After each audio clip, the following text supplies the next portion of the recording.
Os cursos de educação de jovens e adultos podem ser organizados sobre as formas presencial, semipresencial e à distância. A avaliação para fins de certificação com direito a prosseguimento de estudo nas formas semipresencial e à distância somente dar-se-á através de exames supletivos especiais oferecidos pelo poder público. Orientação para a organização de cursos presenciais de jovens e adultos. O artigo 7º da Resolução CEE, no 180, fixa que os cursos presenciais, às quais é facultada a avaliação no processo, exigem frequência mínima de 75% e duração de 3 fases para cada segmento do ensino fundamental e 3 fases para o ensino médio, sendo que cada fase terá a carga horária mínima de 800 horas e 200 dias letivos para que não haja o engessamento organizacional.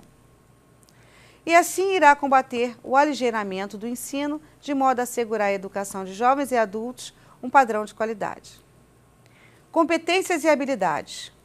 Como assinala o artigo 11º da Resolução 180 de 2000, as unidades escolares que participam do Programa de Educação de Jovens e Adultos devem definir com clareza em seus planos de curso as competências e habilidades, que visam desenvolver em cada uma das áreas de conhecimentos que compõem o currículo, de modo a estabelecer o perfil de saída do aluno para cada fase e etapa. Devem definir com clareza em seus planos de curso as competências e habilidades. Avaliação reflexiva e formativa. A avaliação reflexiva é um componente intrínseco aos processos intencionais de mudança, como são os processos de ensino e de aprendizagem. A perspectiva inclusiva do Programa de Educação de Jovens e Adultos requer a substituição dos mecanismos e de avaliação classificatória, competitiva, recriminatória e excludente, por práticas formativas e reflexivas de avaliação escolar que favoreçam a aprendizagem. Realizada com participação, diálogo e negociação entre educandos e educadores, a avaliação escolar formativa fornece aos agentes educativos elementos de análise e julgamento que permitem planejar e rever continuamente as decisões relativas ao processo de construção do conhecimento. Nessa concepção, a avaliação é contínua e processual.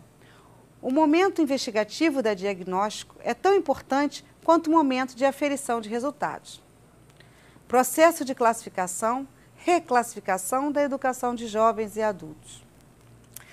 De acordo com o artigo 17º da Resolução CEE e do Programa de Educação de Jovens e Adultos, a escola, ao detectar que o aluno reúne condições para avançar em seus estudos, poderá avaliá-lo e proceder ao aproveitamento de estudos parciais, ou total das áreas do conhecimento da fase a qual está matriculado, garantindo-se a inserção na fase subsequente, reclassificação. Os procedimentos de avaliação diagnóstica devem subsidiar a classificação dos alunos, independente de escolaridade anterior, mediante a avaliação feita pela escola, que define o grau de desenvolvimento e experiência do candidato e permita a sua inserção. Esclarecimento sobre reclassificação e frequência em relação à porcentagem para o aluno ficar retido. A frequência do aluno reclassificado da primeira fase para a segunda fase ou de qualquer outra deve cumprir a carga horária de, no mínimo, 75%. Para a fase que foi reclassificado, isso significa que nenhum aluno pode ser reclassificado 2 vezes no mesmo ano. O processo de reclassificação não pode ser utilizado como instrumento de aligeiramento ou de supletivação. Os alunos, ao se matricularem em uma escola da EJA, devem ser esclarecidos os procedimentos legais utilizados pela escola para a garantia dos seus direitos, no que se refere ao conhecimento já adquirido e construído. Esses instrumentos não devem servir como atrativos para matricular alunos. Portanto, uma boa conversa, um bom esclarecimento deve ser feito no ato da matrícula. Atenção! Em proposta curricular por disciplina, se um professor discordar da reclassificação do aluno, pode haver reclassificação para este aluno? Sim, a escola deve definir sua proposta pedagógica no coletivo dos professores. Portanto, o que for definido pela maioria deve ser cumprido por todos. Pode-se ferir notas em provas?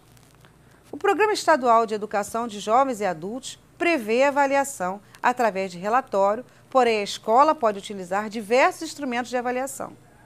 Fica a cargo da escola definir no seu coletivo a proposta pedagógica da escola e, por consequência, os instrumentos de avaliação a serem utilizados. Considerando que o aluno do noturno são trabalhadores, pode-se trabalhar até às 22h30? A carga horária e dias letivos para EJA, modalidade de educação básica, são estabelecidos pela LDB.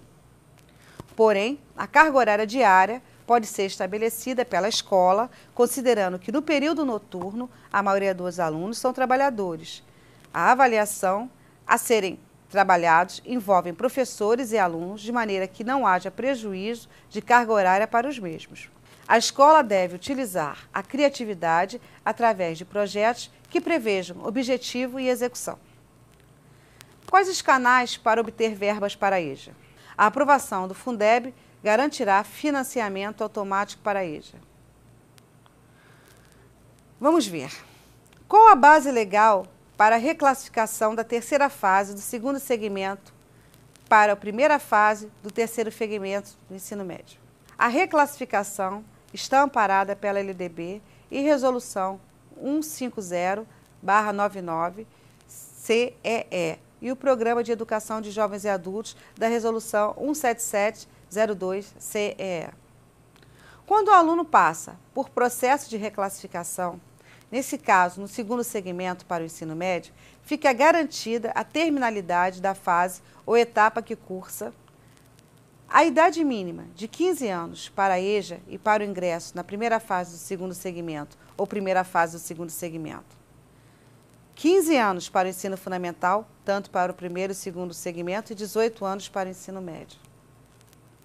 É importante que saibamos que a reclassificação é um instrumento utilizado para possibilitar a alunos defasados em idade escolar que possuam habilidades e competências comprovadas pelo conselho de classe e avançar para as séries ou fase escolar seguinte. O processo de classificação de alunos se dá para situar alunos que não possuem documentos que comprovem a sua escolarização, que possuem conhecimentos construídos sem terem passado pela escolarização formal, ou outros sistemas de ensino. É realizado através de instrumentos avaliativos que possibilitem à escola descobrir ou localizar a fase em que o aluno deve ser matriculado, observado a idade do mesmo. O que a escola deve fazer para regularizar a vida do aluno que fez o provão de massa e não conseguiu passar em todas as disciplinas? O aluno tem direito a matricular-se na escola, na fase correspondente às disciplinas que não logrou êxito nos exames supletivos, devendo cursar as disciplinas ano a ano, ao mesmo tempo em que pode continuar realizando.